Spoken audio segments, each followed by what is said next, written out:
안녕하세요. 오늘은 회계사를 고를 때 이 영상만 봐도 정말 돈도 벌고 시간도 벌 수 있으니 꼭 끝까지 시청해 보세요. 일단 두 가지 사례 들려드릴게요. 최근 클라이언트 한 분이 제게 연락 오셨는데, 아니 왜 IPO를 전문으로 하신다는 회계사님이 이것도 모르실 수 있냐, 왜 이렇게 대뜸 말씀하시는 거예요. 그러면서 제게 물어보시더라고요. 포괄금융 상품 회계 처리 어떻게 하는지 좀 알려줄 수 있냐고요. IPO를 목표로 하고 있는 회사에서는 흔하게 볼 수 있는 전환사채 회계 처리였습니다. 조금 고려해야 할 요소가 있긴 하지만 그래도 IPO를 전문으로 하는 회계사라면 반드시 숙지하고 있어야 하는 회계 처리죠. 분명히 담당 회계사의 서비스를 받고 있음에도 질문을 제기하시더라고요. 회사 입장에서는 이게 바로 돈 낭비, 시간 낭비하는 겁니다.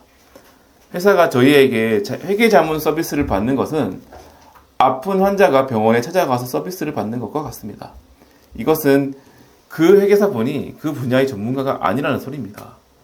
극단적으로 비유를 하자면 저희가 다리가 부러졌으면 정형외과 의사를 찾아가야 하는데 내과에 가거나 산부인과에 가는 것과 같습니다. 연락 주신 분은 작년 제가 감사를 했었던 회사의 팀장님이신데 감사인이었던 저에게 전화를 하시더라고요. 부끄럽지만 회계사님 같이 성실하고 IPO 회사 업무 경험이 많은 회계사 한 명만 소개해 주실 수 있냐고. 얼마나 답답하면 감사인이었던 제게 전화해서 하소연을 하셨겠습니까?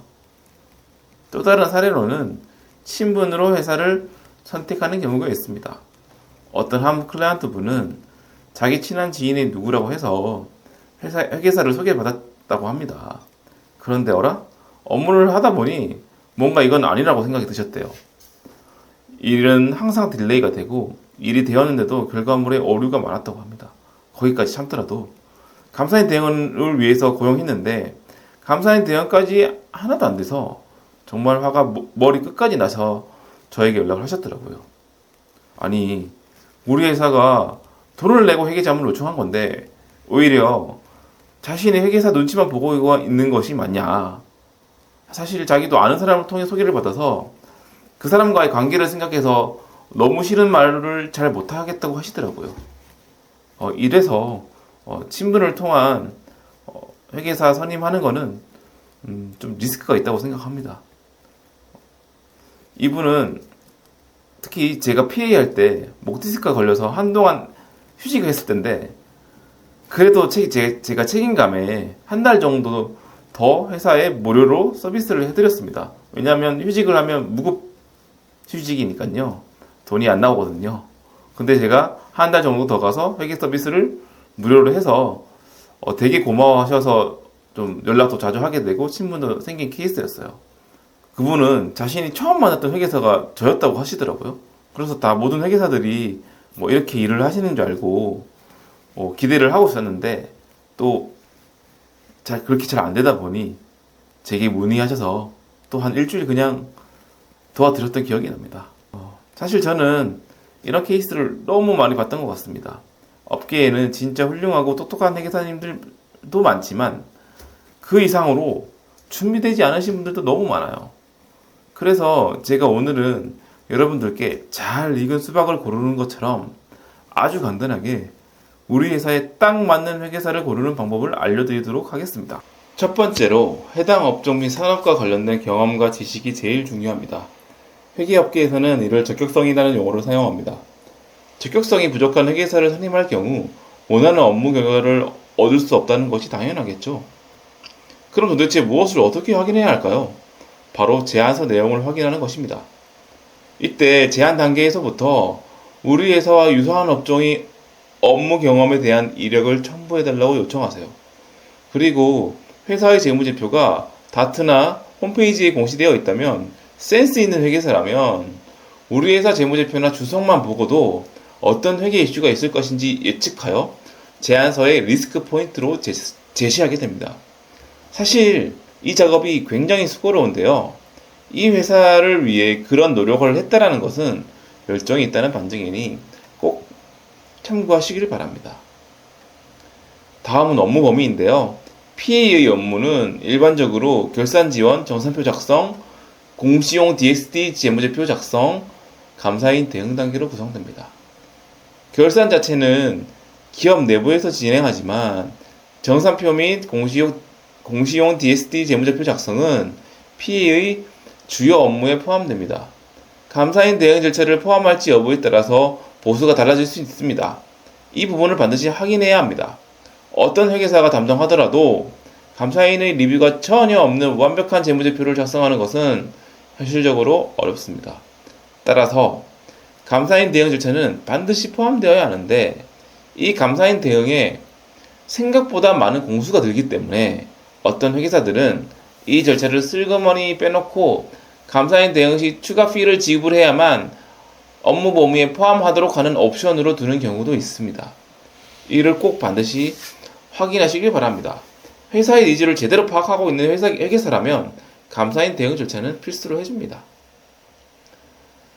감사 대응은 회계사들의 업무가 집중되는 시기에 이루어지는데요.